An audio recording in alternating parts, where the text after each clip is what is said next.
Bayangin sebuah konflik besar pecah antara negara-negara besar, NATO versus Rusia, ditambah ketegangan Cina dan Taiwan, Israel dan Iran makin panas. Dalam skenario seperti itu, para peneliti dari RAND Corporation dan SIPRI udah lama memperingatkan, dampak pertama yang kita rasakan bukan rudal, tapi resesi ekonomi global. Kalau rantai pasok dunia terganggu, seperti saat Rusia menyerang Ukraina, harga gandum langsung naik sampai 60% dalam beberapa minggu. Itu baru satu negara. Kalau yang berperang 5 atau 6 negara besar secara bersamaan, kita bicara soal krisis pangan global. Negara penghasil utama seperti Rusia, Ukraina, dan Amerika akan berhenti ekspor. Harga minyak melonjak, pasar saham goyah, negara-negara pengimpor energi mulai panik, tapi yang lebih berbahaya dari rudal adalah ketakutan. Karena ketakutan membuat uang berpindah arah, investor menarik dana, negara berebut suplai, dan masyarakat mulai bersiap menimbun. Termasuk harga minyak. Menurut prediksi Bank Dunia, jika konflik besar meledak di Timur Tengah atau Eropa Timur, harga minyak bisa tembus USD 150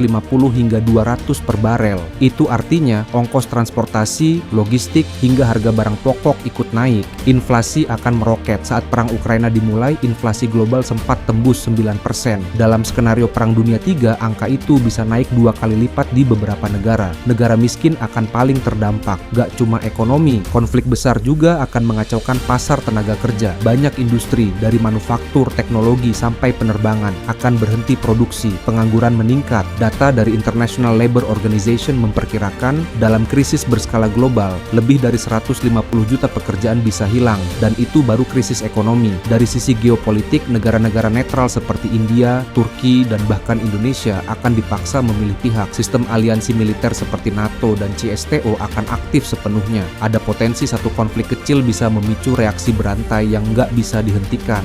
Masalahnya, kalau sampai perang skala besar benar-benar terjadi, tidak ada satupun negara yang siap, bahkan negara maju sekalipun. Menurut laporan PBB tahun 2023, lebih dari 80% negara di dunia belum punya cadangan pangan dan energi untuk menghadapi konflik panjang. Dan jangan kira teknologi akan menyelamatkan semuanya. Justru sebaliknya, cyber warfare akan jadi senjata utama. Listrik bisa padam karena sabotase jaringan. Internet bisa terputus bukan karena sensor, tapi karena server global diserang. Kita masuk era perang modern, tanpa senjata tapi tetap mematikan.